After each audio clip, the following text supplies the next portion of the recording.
नीचा वाला रोड वाला सुरक्षित पालन ठीक पालन फार बढ़िया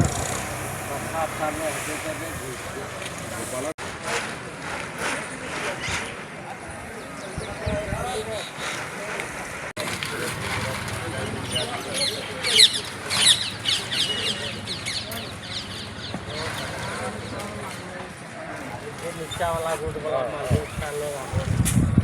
सुरक्षित पालन ठीक पालन फार बढ़िया व्यवस्था में बहुत ही, देखो जी आप देख रहे कितना पानी खड़ा हुआ है, कोई निकलने की निकासी नहीं है जी। सारा जो सा गेहूँ है देखो ही बोरियां भीगने लग रही हुई है, कोई मतलब व्यवस्था नहीं हो रही है जी। इसलिए पानी कोई निकासी नहीं है, कोई संभाल नहीं है जिसकी। सरकार ने मतलब प्रशासन ने तो दावे करे थे भी सही है। ये पहली बारिश हुई है, देखो जी हालात देख रहे क्या हालत हो रहे हैं जिसके इधर, आप समझे। सारे अनाज खराब हो रहे थे। हाँ जी, जिमींदार का बुरा हाल हो रहा है जी, देखो जी बुरा हाल है। उठान भी नहीं मतलब उठान भी यहाँ बीच में पड़ा हुआ है जी, सारा बोरियां भीगी हुई है जी, तो कोई व्यवस्था नहीं है, पूरी प्रबंध नहीं है जी। सर इसका सबसे बड़ा कारण तो लोडिंग का है। लोडिंग इतनी स्लो है सर, इसका कोई हिसाब नहीं। आप देख सकते हो अभी मंडी में कैसे चट्टे लगे पड़े सारे, और यही सर पोल खोल रही सरकार की भी, लिफ्टिंग कितनी स्लो है। 72 घंटे के दावे करने के बावजूद भी सरकार इसकी तरफ कोई ऐसा ध्यान नहीं है भी लिफ्टिंग अच्छी हो। तो मेरी तो सरकार से सर यही गुजारिश है भी जितनी हो सके भी लिफ्टिंग फास्ट कराई जाए। तो जो पहले ट्रांसपोर्टर ने गाड़ी दी हुई है तो उनकी सर उन्होंने संख्या भी बढ़ाई है। तो जो लेबर पॉइंट चल रहे थे जहां अनलोडिंग होता था गोडाउन के अंदर, तो वो पॉइंट भी काफ़ी बढ़ाए गए हैं सर, वो डबल के आसपास कर दिए हैं सर उन्होंने। दोनों एजेंसी ने अपने अपने जो पहले पॉइंट चला रखे थे, जो अब पॉइंट चल रहे हैं तो कल वो डबल हो गए। स्टोरेज पॉइंट भी उन्होंने बढ़ाए हैं सर दोनों एजेंसी से। तो कल इस वजह से हमारी लिफ्टिंग काफ़ी हुई है। पहले हमारी लिफ्टिंग की एवरेज 11 से 12,000 क्विंटल चल रही थी तीनों मंडियों की, और जो कल हमारी लिफ्टिंग हुई है सर वो 28 से लेकर 29,000 क्विंटल के आसपास हुई है। तो उस लिफ्टिंग में कल से सुधार है, और आज भी हमको उम्मीद है भी हमारी लिफ्टिंग आज भी अपना 30,000 क्विंटल के आसपास होनी चाहिए। अपना पर्सनल लेवल पे, और मेरा मंडी सुपरवाइजर मनोज कुमार है, उन्होंने भी अपना मंडी में पूरी व्यवस्था का जायजा लिया है। तो मंडी में निकासी की प्रॉपर व्यवस्था है, और ड्रेनेज सिस्टम सुचारू रूप से चल रहा है। जो तिरपालों की व्यवस्था है, करेक्टों की व्यवस्था है, वो हम अपने लेवल पे चेक करते हैं। तो सभी के पास पर्याप्त मात्रा में करेक्टे और तिरपाले हैं अपनी फसल को बचाने के लिए।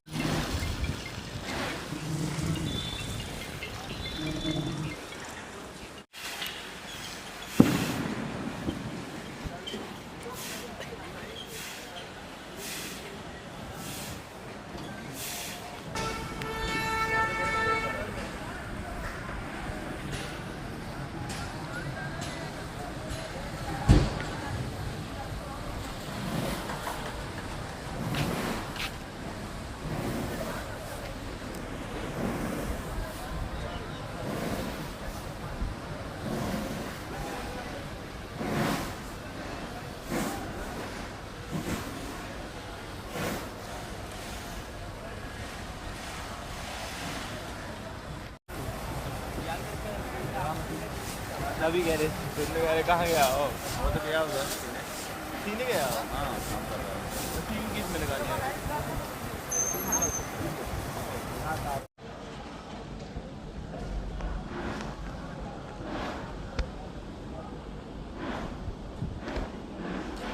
भीगी ना सारी।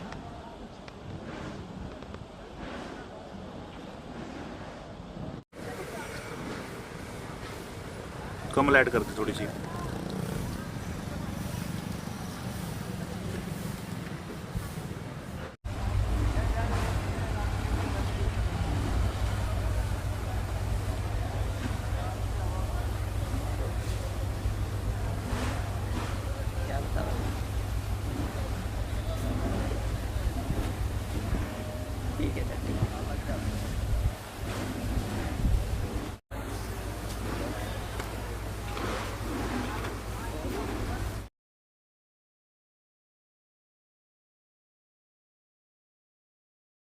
तो बचाव हो गया। जैसे मंडी में हम गेहूँ ले ना, इस पे तरपालें ढक दी तो कोई नुकसान नहीं हुआ, बचाव हो गया। तो जो खुली पड़ी बीच में, जिस पे तरपाल नहीं ढकी उस पे तो देखो नुकसान है। इस पे तरपाल ढक दी, इस पे कोई नुकसान नहीं है। फर्क तो पड़ा जी इससे।